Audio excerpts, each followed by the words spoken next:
이 시간 하나님께서 우리에게 주시는 말씀은 사무엘상 2장 27절로 30절까지의 말씀입니다. 하나님의 말씀을 받들어 읽습니다.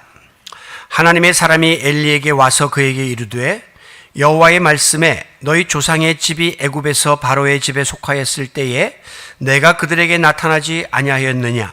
이스라엘 모든 지파 중에서 내가 그를 택하여 내 제사장으로 삼아 그가 내 제단에 올라 분향하며 내 앞에서 에봇을 입게 하지 아니하였느냐. 이스라엘 자손이 드리는 모든 화제를 내가 내 조상의 집에 주지 아니하였느냐. 너희는 어찌하여 내가 내 처소에서 명령한 내 제물과 예물을 밟으며 내 아들들을 나보다 더 중히 여겨 내 백성 이스라엘이 드리는 가장 좋은 것으로 너희들을 살찌게 하느냐. 그러므로 이스라엘의 하나님 나 여호와가 말하노라. 내가 전에 내 집과 내 조상의 집이 내 앞에서 영원히 행하리라 하였으나 이제 나 여호와가 말하노니 결단코 그렇게 하지 아니하리라. 나를 존중히 여기는 자를 내가 존중히 여기고 나를 멸시하는 자를 내가 경멸하리라. 아멘.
할렐루야. 귀한 찬양 하나님께서 기쁘시게 받으실 줄로 믿습니다.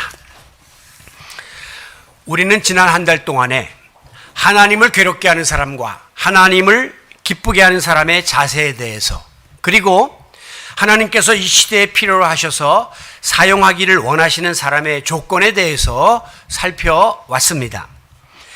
영어로 역사를 히스토리라고 하죠. 이 히스토리는 두 단어가 합성된 것으로 알려져 있는데요. 먼저는 his, 그의 라고 하는 소유격과 플러스 스토리, 이야기라고 하는 것이 합쳐진 것입니다. 그의 이야기, 그가 누굽니까? 하나님 아버지의 이야기라는 것이죠. 즉 우주 만물을 지으시고 지금도 주관하시는 하나님께서 이 시간에도 당신의 뜻에 의해서 이야기를 써내려가는 것이 우리의 역사입니다. 그러므로 역사는 시진핑 마음대로, 푸틴 마음대로, 바이든 마음대로, 김정은이 마음대로 좌지우지 주물락주물락 할 수 있는 것이 아니라 하나님의 손에 의해서, 하나님의 주권에 의해서 진행됨을 믿으시기 바랍니다. 그래서 저는 오늘날 이 땅에서, 세계에서 벌어지는 모든 일에 대한 두려움이 없습니다. 하나님이 살아계실진데 하나님의 이야기를 쓰시는데 사람들이 들어와서 소리를 내고 개입하려고 하지만 하나님은 큰 역사의 흐름을 의지를 가지고 끌어가실 것이기 때문입니다. 그 끝은 항상 선하고 아름다울 것입니다. 돌아보면 요동치는 이 역사의 현장 속에서도 하나님은 각 시대마다 당신의 마음에 합한 자들을 선택해서 그들을 도구로 사용하심으로 당신의 원대한 뜻을 이루어 오셨습니다. 이 말은 하나님의 이 사역 가운데 쓰임받는 자들이 있다는 것인데요. 만약에 저와 여러분이 이 같은 하나님의 도구로 사용된다면 이것은 개인은 물론이거니와 그야말로 가문의 영광이 아닐 수가 없을 것입니다. 그런데 불행하게도 성경에 보면 한때는 하나님 마음에 들어서 하나님이 선택해서 사용하셨는데 중도에 그만 사명을 망각하고 잘못된 길로 나아가므로 하나님께로부터 버림을 받게 되는 일들이 일어나곤 합니다. 성경에 보면 특별히 중간에 하나님께로부터 버림받았던 불행한 인물들이 나오는데 저는 그런 사람들의 이야기를 접할 때마다 저도 마음이 너무 아파요. 그 대표적인 케이스가 최근에 제가 설교할 때마다 언급하고 있는 사울 왕입니다. 그가 얼마나 모든 면에서 갖추고 훌륭했으면 하나님이 당시에 그 많은 이스라엘 민족 중에 한 사람을 뽑아서 초대 왕으로 세웠겠습니까? 분명히 훌륭한 인품과 신앙을 가진 사람임이 확실해요. 그런데 왕이 된 다음에 점점 교만이 마음에 들어가므로 불순종하게 되고 마지막에는 하나님의 뜻을 월권하는 행위까지 저지르므로 결국 하나님께 버림을 받고 폐위되었으며 급기야 전쟁터에 나갔다가 스스로 자기 칼 위에 몸을 던져 자결하는 비참한 종말을 맞고 말았습니다. 최근에 우리가 큐티 사사기에서 함께 보았던 삼손도 마찬가지예요. 그는 태어날 때부터 하나님께서 나실인으로 거룩하게 구별하여 앞으로 이스라엘을 구원할 자다라고 선택하고 점지해 놓은 인물입니다. 그런데 그가 중도에 그만 정욕을 이기지 못하고 델릴라의 그 유혹에 빠짐으로 힘의 근원이었던 머리를 다 잘리우고 그만 눈을 뽑히우고 그리고 마지막에 그 신전의 더미에 깔려서 비참한 죽음을 맞이하고 말았습니다. 자, 그런가 하면 이제 신약으로 넘어와 보게 되면 가룟 유다를 떠올릴 수 있어요. 가룟 유다가 얼마나 믿음이 좋았으면 예수님께서 그를 제자로 택했겠습니까? 그리고 12명 중에서도 얼마나 믿음직스러웠으면 그 재정을 다 그에게 맡겨서 회개를 하도록 하셨겠느냐 하는 거죠. 하지만 지나친 이 탐심의 유혹을 이기지 못하고 그는 스승을 은 30냥에 팔아넘기는 폐륜을 저지르고 맙니다. 뒤늦게나마 양심의 가책을 받아서 은을 돌려주고 그리고 나무에 목을 메어 자살을 시도했으나 줄이 끊어지면서 시신이 땅바닥에 내동댕이 쳐지면서 창자가 다 튀어나와서 아주 잔혹한 죽음을 맞고 말았습니다. 또한 아나니아와 삽비라의 부부를 보세요. 한때 초대교회와 그리고 사도들을 잘 섬기는 신실한 부부였습니다. 그러나 중간에 일단 하나님께 드리겠다고 해놓고는 마음이 변심하고 물욕이 발동해서 땅 판돈의 일부를 감추었다가 남편 죽고 아내 죽고 줄줄이 초상이 나고 말았죠. 영국 속담에 보면 아무리 왕의 밥그릇이라도 깨지게 되면 개밥그릇이 된다 하는 말이 있습니다. 아무리 왕의 식탁에 올라오던 밥그릇도 깨져서 쓸모가 없으면 개밥그릇으로 전락하게 된다는 말이죠. 여러분, 그릇의 운명은요 전적으로 주인의 의중과 주인의 손에 달려있다 해도 과언이 아닐 것입니다. 즉 주인이 필요에 따라서 긴요하게 사용하기도 하고 저곳에 사용하기도 하고 이곳에 사용하기도 하죠. 그리고 때로는 주인이 생각할 때 더 이상 쓸모가 없다 생각하면 그대로 파기 처분을 해버리고 맙니다. 여러분 부엌이나 찬장에 가시면 주부들이 이렇게 애용하는 그릇이 있고 진열해 놓은 그릇이 있죠. 그거 어디에 놓고 언제 쓰이냐? 그건 전적으로 하나님 마음입니다. 저는요 저희 집에 어떤 그릇은 제가 13년 동안 한 번도 사용하는 그릇도 있습니다. 그냥 찬장에 올려놓고 걔는 그냥 장신용으로 끝나는 거예요. 그런가 하면 아침마다 물을 떠먹으면서 긴요하게 사용하는 그릇도 있는데 그거는 제가 선택을 하는 것이라는 거죠. 마찬가지로 하나님께 부름을 받아서 우리가 귀하게 쓰임받는 그릇이 되느냐, 반대로 아무 쓸데없이 버림받은 그릇이 되느냐, 그거는 하나님의 손에 달려있기 때문에 우리는 늘 귀하게 쓰임받을지언정 버림받는 그릇이 되지 않기 위해서 두렵고 떨리는 마음으로 살아가야 합니다. 여러분, 부름이라고 하는 단어와 버림이라고 하는 단어는요, 우리 한국말로 비슷해요. 요거 우자 이렇게 돌리면 버자예요. 버림이 되는 것은 시간 문제라는 것이죠. 그러므로 하나님의 거룩한 역사의 흐름 속에서 귀하게 쓰임받고 부름받는 일꾼이 될지언정 중도에 버림받는 외면당하는 그릇이 되지 않기 위해서 우리는 항상 깨어서 아버지의 뜻을 이루고 하나님의 마음에 합한 자가 되고자 애쓰는 성도 여러분들이 되시기를 바랍니다. 오늘 본문 속에는 지난주에도 제가 설교 때 언급했던 엘리 제사장에 대한 이야기가 나오고 있습니다. 그는 처음에는 순전한 마음 자세와 신앙 자세를 지녔기 때문에 하나님이 그를 선택해서 귀하게 제사장으로 사용하셨으나 중간에 그만 하나님의 눈에 벗어남으로 인해서 하나님이 무자비하게 그를 버리고 말았던 엘리와 그 두 아들에 대한 이야기가 기록되어 있다는 겁니다. 그러므로 오늘 이 시간에 우리는 본문을 통해서 그러면 어떤 경우에 하나님께서 이렇게 가차없이 버리시는가라고 하는 이 사실을 살펴보면서 우리가 반면교사로 삼고 또한 타산지석으로 삼고자 합니다. 자, 먼저 우리에게 맡겨진 사명이 있는데 그 사명을 제대로 감당 못하면 하나님이 내쳐버리십니다. 사무엘상 1장에 보면 하나님이 엘리 제사장의 가문을 택해서 이스라엘의 제사장 일을 감당하도록 하셨는데 중간에 그의 두 아들인 홈니와 비느하스가 탈선을 하게 되므로 하나님이 걸었던 기대가 깨지게 돼요. 그래서 하나님이 당신의 사람을 보내가지고 엘리 제사장을 강하게 책망하시는데 28절에 보니까 이스라엘의 모든 지파 중에서 내가 그를 택하여 제사장으로 삼고 그 다음에 내 제단으로 올라가 분향하며 제사장 하는 일이 분향하는 거예요. 내 앞에서 에봇을 입게 하셨다. 제사장은 에봇이라는 도구를 가지고 하나님의 뜻을 묻는 일을 하거든요. 그러니까 제사장 일을 하도록 만들었다.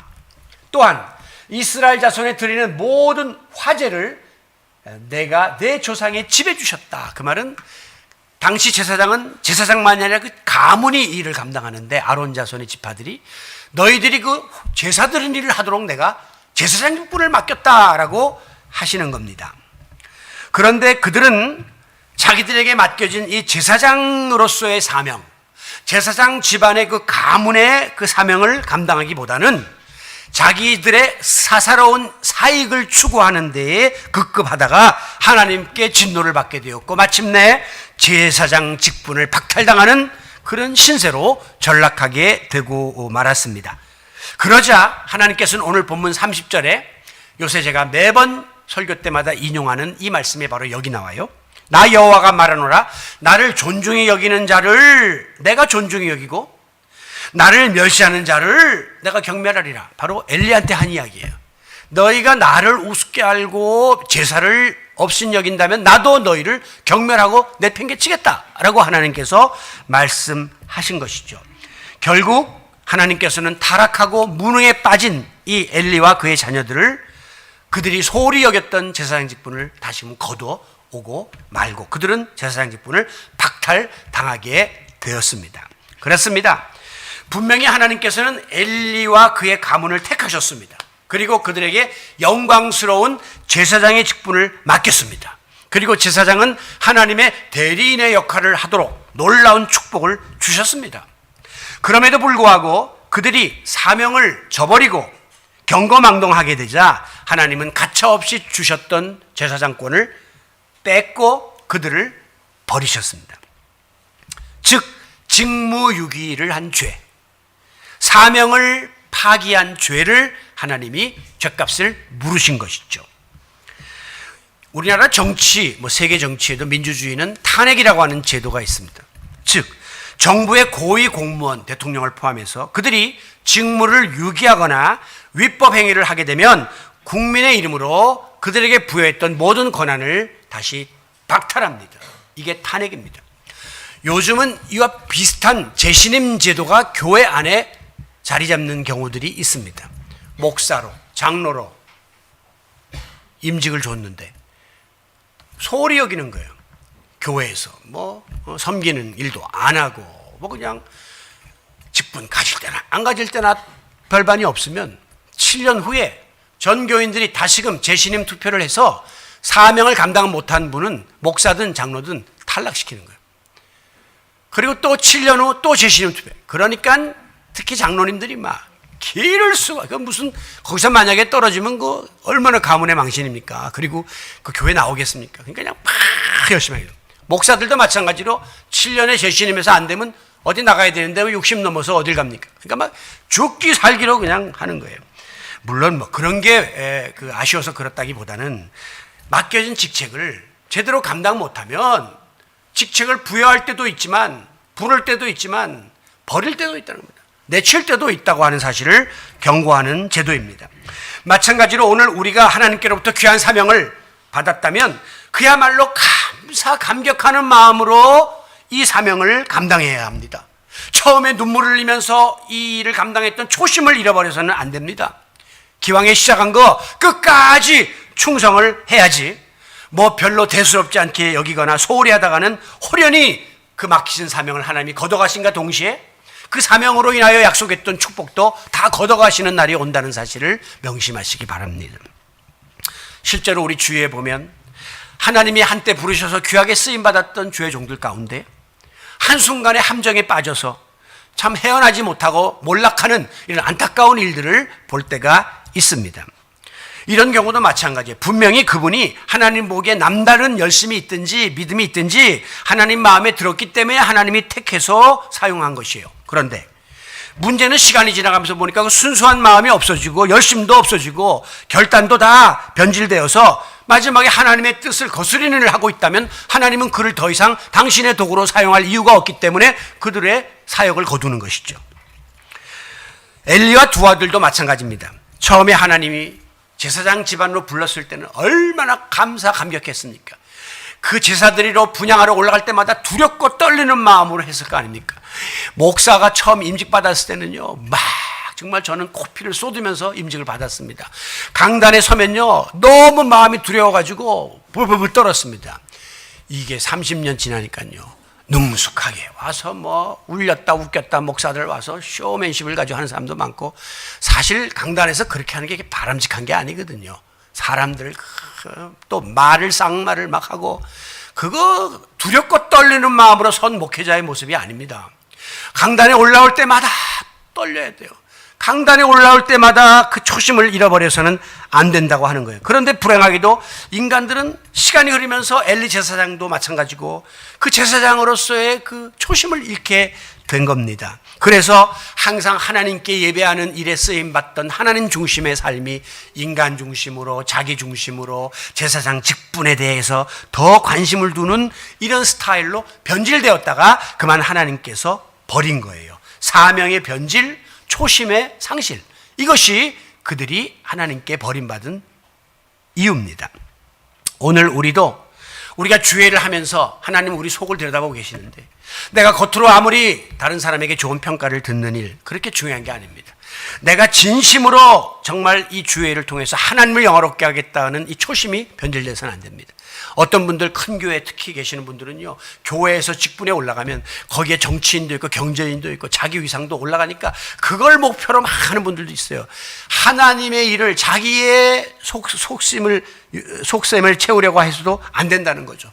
늘 우리는 두렵고 떨리는 마음으로 하나님이 내게 맡겨주신 사명, 그 사명이 크든 작든 불문하고 내가 첫사랑으로, 처음 각오로, 한결같은 믿음으로 사명을 감당하고자 애씀으로 기왕에 맡은 이 귀한 사명을 죽을 때까지 충성스럽게 감당할지언정 중간에 하나님께서 그 일을 거둔 일이 없기를 바랍니다. 두 번째로 이 엘리의 가문이 버림받게 된 결정적인 이유는 그들이 교만과 불순종에 빠졌기 때문입니다. 29절에 보면 하나님께서 저들을 냉혹하게 책망하시기를, 너희는 어찌하여 내가 내 처소에서 바치라고 명령한 내 제물과 예물을 밟으며 하나님께 바치라고 가져온 예물을 밟는다는 것은 그를 멸시한다는 거예요. 우습게 한다는 거예요. 내 백성 이스라엘이 드리는 가장 좋은 곳으로 너희들을 살찌게 하느냐. 백성들이 올 때는 흠없는 그 제물을 바치는데 이걸로다가 자기 배를 채우고 앉아 있는 거예요. 여러분, 왜 이렇게 됐는가? 그 배경을 가만히 추적해 올라가 보게 되면 본문 앞에 나와 있는 12절에 이 엘리 제사장의 아들들이 어느 정도로 죄악상에 빠져 있었는가를 한마디로 묘사하고 있는데, 엘리의 아들들은 행실이 나빠 여호와를 알지 못하더라 라고 단정 짓고 있습니다. 이 말씀이 문자 그대로 들여다보면 안 맞는 말이에요. 왜? 엘리 집안은요, 자자손손 아론의 집안으로서 제사장 일을 하면서 여호와를 섬겼기 때문에 여호와를 알지 못할 리가 없어요. 그럴 수가 없어요. 저는요, 눈 떠보니까 목사 집안에 태어난 거예요. 그래가지고 지금 66년 예수 믿는 거예요. 그리고 제가 결단하고 목사가 된 다음에 33년 지금 목회를 하고 있어요. 제 주변의 목사 중에 저만큼 교회 일을 빠삭히 알고 목회에 그 내용을 알고 목사의 고민을 알고 보람을 아는 사람이 드물어요. 왜? 나는 태어나면서부터 그걸 봤기 때문에. 근데 내가 목회를 모르고 하나님을 모른다? 그건 말이 안 되잖아요. 마찬가지로 엘리가 제사장 집안에서 태어나면서부터 그 집안에서 태어났는데 하나님을 모른다? 이거는 틀린 이야기고, 이 뜻이 뭐냐? 하나님을 아는데 모르는 사람처럼 그렇게 못되게 놀았다는 겁니다. 예? 안 믿는 사람처럼 그렇게 지냈다고 하니 얼마나 큰 죄를 저질렀겠습니까? 하나님을 두려워하지 않고 하나님을 오히려 멸시하는 자리에 빠질 만큼 그들이 교만이 머리끝까지 올라가 있었다는 거예요. 하나님 머리에 올라가 있었다는 것입니다. 여러분, 아담과 하와가 뱀의 유혹을 받을 때 뭐라고 꼬였습니까? 너희가 이 선악과를 따먹으면 눈이 맑아져 하나님과 같이 된다. 이 코로 하나님처럼 된다. 아니, 그거 하나님처럼 되려고 선악과를 따먹는다. 이 교만의 아주 도전이죠. 그런가 하면 여러분, 바벨탑을 쌓을 때 사람들이 뭐라고 얘기했냐면, 우리가 이 탑을 높이 쌓아 꼭대기를 하늘에 닿게 하여 하나님에게까지 가서 우리의 이름을 내자, 우리가 이렇게 유능하다고 이름을 내자라고 교만을 앞세우다가 하나님이 그냥 흔적도 없이 쓸어버리신 거예요. 여러분, 오늘 우리 현대인들은 과학만능주의의 시대에 살고 있습니다. 사람이 복제인간을 만든다는 거예요. 이렇게 생긴 거 똑같이요. 그거 인간이 해서는 안 될 일이에요. 그건 하나님이 창조하셔야 될 일을 인간이 복제를 하겠다고 덤벼들죠. 이제 인공지능이 너무 개발되어 가지고 앞으로 우리 사람이 할 일이 별로 없습니다. 그 인공지능 컴퓨터들이 다 하는 거예요.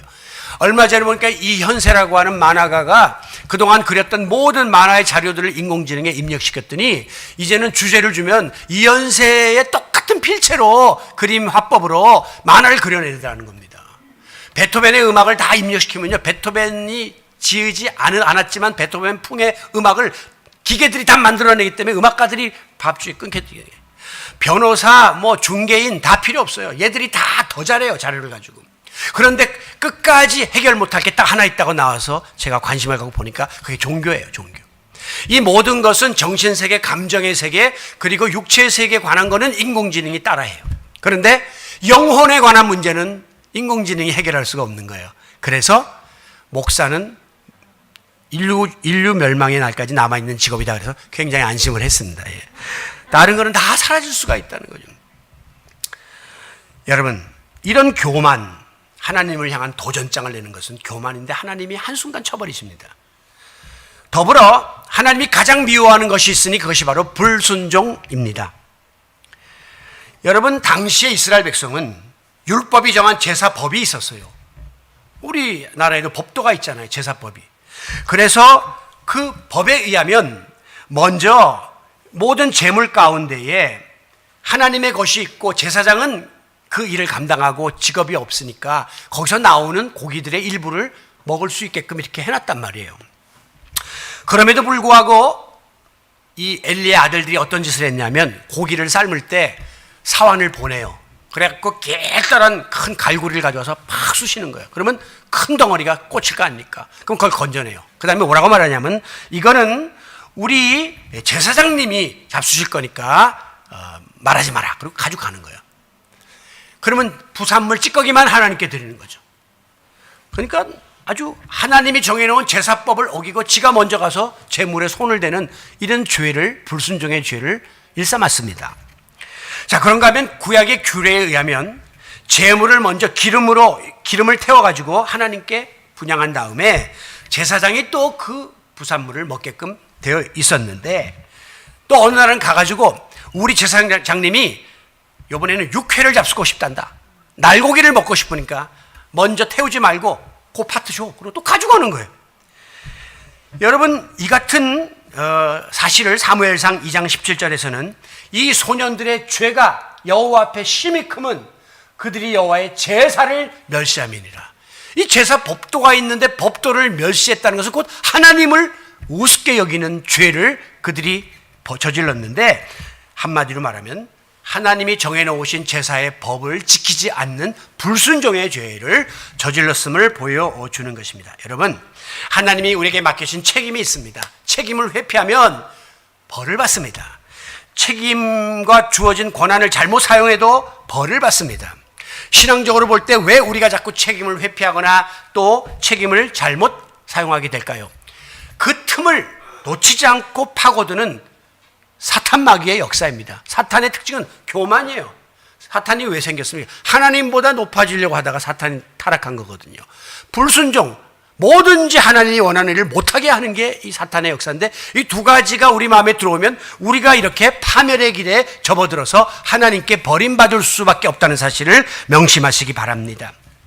사울의 이야기를 한 번도 안 할 수가 없어요. 사무엘상 9장에 보면 사무엘이 사울에게 기름을 부어 왕으로 삼으려고 다가왔습니다. 그때 사울이 뭐라고 얘기냐면, 나는 이스라엘 지파 중에 가장 작은 베냐민 지파에 속한 사람이기 때문에 안 됩니다. 그리고 이 작은 베냐민 지파 중에서도 우리 집안은 더 미약한 집안이기 때문에 안 됩니다 라고 자기를 최대한으로 낮췄습니다. 겸손했다는 거죠. 우리 지파는 가장 작고 우리 집안은 그 지파에서도 가장 별 볼 일 없는데 내가 어떻게 왕이 되어서 이스라엘 다신단 말입니까? 나는 안 됩니다 라고 겸손했어요. 하나님이 다른 거 안 보고, 야, 저 참 마음 자세가 훌륭하구나, 다 갖추어서 하나님이 지금 기름 부으라는데도 자기는 아니라고 하니까 얼마나 귀합니까? 그래서 하나님이 그를 왕으로 세웠는데 웬걸 그 다음에 점점 교만이 들어왔는데 사탄이 집어넣은 거죠. 그리고 나중에 하나님 명령 거역하고 불순종하고 죄 가운데 빠지게 된 겁니다. 가룟 유다가 예수님 팔아먹은 것도 성경에 보면 사탄이 그 속에 들어갔다. 마찬가지로 사울 왕이 이렇게 타락한 것도 사탄의 역사에 휘둘린 결과라고 볼 수밖에 없는 것이죠. 결국 사무엘상 15장에 보면 하나님이 탄식하시기를, 내가 이런 사울을 세워 왕을 삼은 것을 후회하노라. 우리 하나님은요, 실수가 없으신 분이고 후회가 없는 분인데도 내가 이런 사울을 왕 삼은 걸 후회한다 라고 하셨습니다. 여러분, 마침내 사무엘 선지자가 찾아와서 왕이시여, 순종이 제사보다 낫습니다, 그렇게 말하죠. 순종이 제사보다 낫습니다. 왜 순종을 안 하시고 불순종을 하셔가지고 이렇게 되었습니까? 라고 책망하는 자리까지 나가게 된 것이죠. 여러분, 오늘 우리가 하나님께 선택받은 자가 되고 싶고 쓰임받는 자가 되고 싶습니까? 그러면 변함없는 마음으로 한결같은 자세로 주만 섬기고 하나님 말씀에 순종하고 또 잘못하면 빠지기 쉬운 교만의 유혹에서 벗어남으로 우리가 하나님께 끝까지 쓰임받는 일꾼들이 되시기를 바랍니다. 자, 마지막으로 이제 이 엘리의 가문이 하나님께 버림을 받았던 결정적인 이유는 욕망을 참지 못하고 다스리지 못했기 때문입니다. 하나님께서는 이 엘리 자식들이 잘못을 저질렀는데 나무라기는 엘리를 나무랐어요.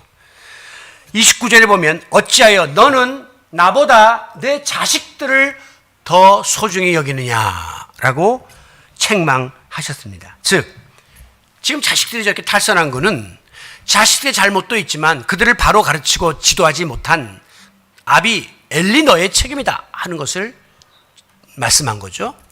우리가 이제 자녀들이 탈선하는 케이스가 가끔 있는데 그때마다 대부분의 부모들은 뭐라 말하냐면 내가 그렇게 나가서 열심히 벌어서 말이야 입히고 먹이고 공부시키고 이렇게 남부럽지 않게 했는데 왜 너는 그렇게 하느냐 하면서 자식에게 모든 책임을 뒤집어 씌웁니다. 그런데 가만히 그런 프로그램에 나오는 자식의 이야기를 들어보면요, 수긍하는 부분들이 많아요. 내가 지금 뭐 돈 때문에 뭐 집안 편한 그 환경 때문에 아니라는 거예요. 뭔가 자식들한테 꽂혔던 그 아픔이 있고 그런 그 충격이 있기 때문에 얘들이 반작용이 나오는 거예요. 그렇기 때문에 엄밀한 의미에서는 부모의 책임이 자식보다 더 크다 하는 것이 결론입니다. 하나님도 탈선한 엘리의 자녀들의 책임을 아버지 엘리에게 물었습니다. 여러분, 당시에 엘리 제사장은 우선 몸이 노쇠해 있었습니다. 그리고 제가 전에 말씀한 것처럼 영적으로도 눈이 어둡고 귀가 다쳐갖고 분별력이 약한 상태에 놓여 있었단 말이에요. 하나님이 사무엘을 불러도 누가 부른지 모르고 사무엘아 내가 안 불렀어 가 이럴 정도로 빨리 그럴 땐 알아차리고 하나님 하고 대답해라 이렇게 해야 되는데 영적으로 무뎌갖고 하나님의 음성을 이상을 보지 못하는 상태였어요. 그러나 여러 통로를 통해서 자기 자식들이 지금 악행을 행하고 다닌다는 소리는 귀에 들어왔을 것입니다. 그런데 그 자식들을 좀 더 적극적으로 만류하거나 책망하거나 나무라지를 않았습니다.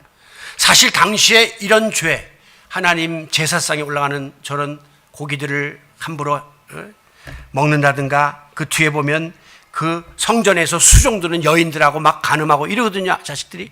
그런 거는 그냥 사형을 명해도 괜찮은 거예요. 그런데 여러분 이게 참 안 되는 겁니다. 아버지로서 직무를 유기하고 그리고 알게 모르게 제사장으로서 그 잘못하는데도 눈 감아주면서 공범죄를 짓고 있는 거죠. 우리나라의 전직 대통령 중에 그 자식들이 감옥에 비리를 저질러서 감옥 간 경우들이 있습니다. 그런데요, 그 아버지 얼굴에 먹칠을 하고 자기의 그 통치에 굉장히 장애물이 되는데도 이 부모이기 때문에 자식은 딜레마예요. 항상 아픈 손가락이에요. 가시예요. 그래서 이거를 어떻게 하기 어려운 그런 경우들이 참 많은 거죠. 엘리도 마찬가지로 아니 이렇게 나쁜 짓 하고 돌아다니는 악행을 듣고도 이거를 단호하게 책망하고 징벌하지 못하고 23절에 보면 이렇게 말합니다. 너희가 어찌하여 이런 일을 하느냐? 너희의 악행이 모든 백성들 귀에 다 들렸다라고 하면서 충고하기를 내 아들들아 그렇게 좀 하지 마라. 내게 들리는 소문이 좋지 않아. 소문 창피하잖아. 지금 소문이 중요한 게 아니고 자기 체면이 중요한 게 아니라 하나님 앞에 범죄한 거를 책망해야 되는데 야 왜 그러냐 뭐 이런 정도로 그저 마무리하려고 하는 거칠에 의례적인 충고에 그쳤던 것이죠. 그러자 하나님께서 어찌하여 너는 나보다 네 아들들을 더 소중히 여기느냐? 지금 나에게 범죄하는 것 때문에 내가 책망하는 건데 아들들 감싸고 돌아가면서 그렇게 할 수 있는가라고 나무라시는 말씀이 나오는 거죠. 여러분, 우리가 하나님께 소중히 쓰임 받고 싶습니까? 제일 먼저 해야 될 일이 뭐냐면 내 마음속에 있는 세상적인 욕망, 죄성을 제거해야 합니다. 즉 내 마음이 깨끗하게 정화되지 않으면 성령께서 내 마음에 거주하실 수가 없단 말이죠. 불편해서 견딜 수가 없단 말이죠. 여러분들이 자식 집에 갔는데 하룻밤 묵게 됐는데 방도 안 쳐놓고 엉망진창으로 쓰레기 쌓아놓으면 부모가 야 나 오늘 여 앞에 모텔 가서 잘난다 그러고 나오지 그건 못 있어요. 우리 성령께서 우리의 마음이 깨끗하고 정결해야 우리 마음에 좌정하시는데 다윗이 범죄함으로 이 마음이 더러워졌기 때문에 성령이 떠나실까 봐 성령이여 나를 떠나지 마옵소서라고 기도했던 거예요. 여러분, 만약에 우리 마음속에 여전히 예수를 믿는다고 하고 여전히 변화되었다고 거듭났다고 하고 여전히 주의 일을 한다고 여전히 직분 맡았다고 하면서도 온갖 것들이 다 세상적인 데만 가 있고 안테나 가면 말하는 거, 생각하는 거, 행동하는 게 다 세속적으로 여러분이 산다면 어떻게 여러분 이 같은 일을 하나님께서 당신의 도구로 사용할 수가 있겠습니까? 무엇이든지 더러운 거는 청소해야 합니다. 오염물이 묻었으면 씻어내야 되는 것은 이치가 아니겠습니까? 제가 전에도 예를 드린 것처럼 아이들이 그릇을 가지고 나가서 모래밭에서 성을 쌓고 막 노는데 엄마가 얘들아 빨리 와 간식 줄게 라고 할 때 아이들이 그 모래가 잔뜩 묻은 그릇을 내놓을 때 어느 엄마가 거기다가 그 간식을 덜어주겠냔 말이죠. 깨끗이 씻고 소독하고 3번 4번 한 다음에 비로소 거기다가 과자라도 몇 개 넣어줄 것이라는 말씀입니다. 마찬가지로 하나님 앞에서 내 여차온 지식, 뭐 세상 경험, 이거 가지고 좌지우지하려고 하고 인간적인 생각, 선입견, 편견, 야심 이런 걸 갖고서 우리가 주의를 하려고 하면 하나님이 그 사람을 쓰겠습니까? 너 잘났다. 네 마음대로 살아라. 그리고 버리실 수밖에 없다고 하는 것입니다. 지금 엘리는 자기 자식들이 잘못하고 죄를 짓고 있다는 사실을 이렇게 명확하게 알고 제사장의 신앙 양심으로 판단하고 거기에 상응하는 벌을 내려야 마땅함에도 불구하고 아닌 말로 하나님보다 눈에 보이는 내가 낳은 핏줄 자식들이 더 소중했던 거예요. 얘들에 대한 기대가 더 컸던 거예요.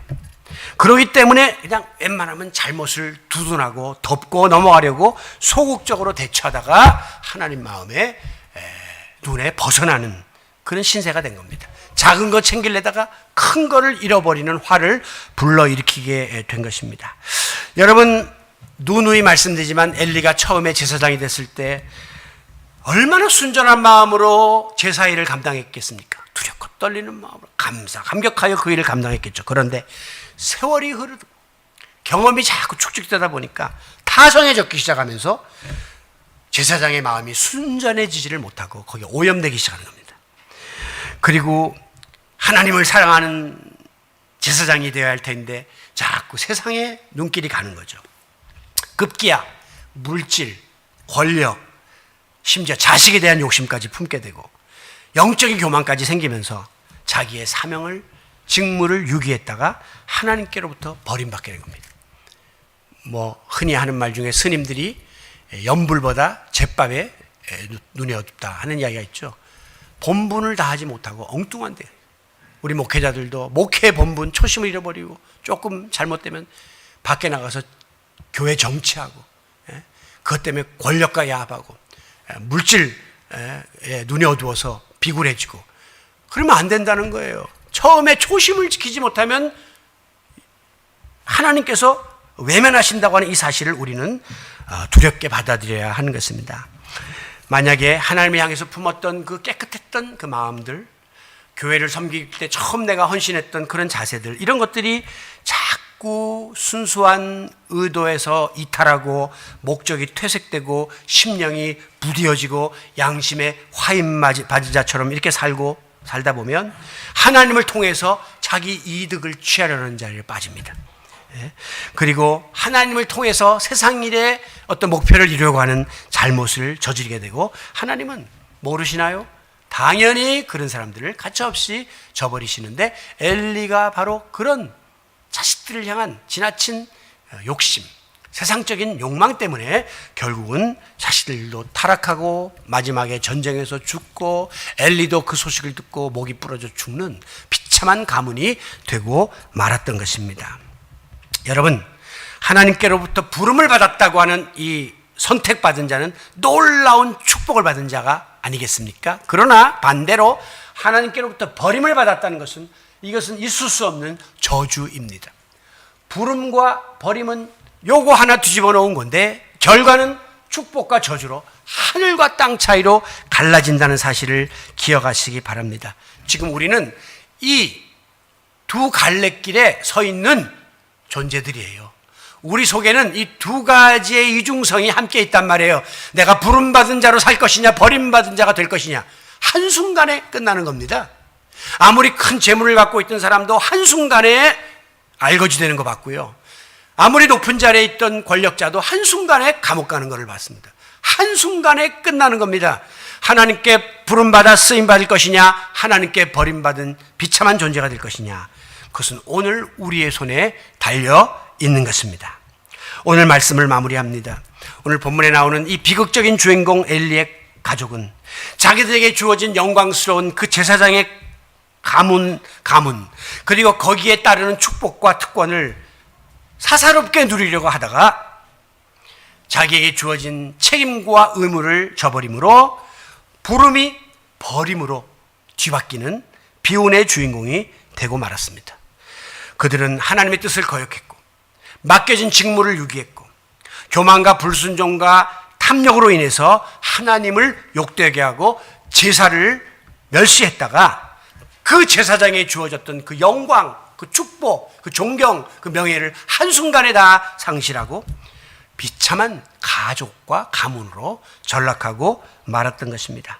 그 결과 하나님께서는 35절에 이렇게 말씀합니다. 이제 엘리의 가문을 폐하고 내가 나를 위하여 충실한 제사장을 일으키리니 그 사람은, 이 충실한 제사장은 내 마음과 내 뜻대로 행할 것이다. 엘리의 가정, 자녀들이 행했던 그것과 정반대의 충실한 제사장을 내 뜻대로 하나님 마음대로 순종하고자 하는 그런 자를 택할 것이다. 근데 그가 바로 사무엘이었습니다. 엘리 밑에서 지도받던 사무엘이 또다시 이 모든 하나님의 역사의 주인공이 되어서 하나님은 사무엘을 통하여 히스토리, 그의 이야기를 또다시 써내려 가셨던 것이죠. 사랑하는 성도 여러분, 어떤 이유로든지 버림을 받으면 불행합니다. 비참해집니다. 부모에게 버려지는 자식이 있습니다. 너무 가슴 아파요. 자기가 낳아놓고 내다 버리는 거예요.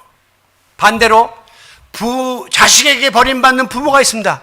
있을 수 없죠. 그런데 고려장 저 산속의 치매 할머니를 버리고 옵니다. 비참합니다.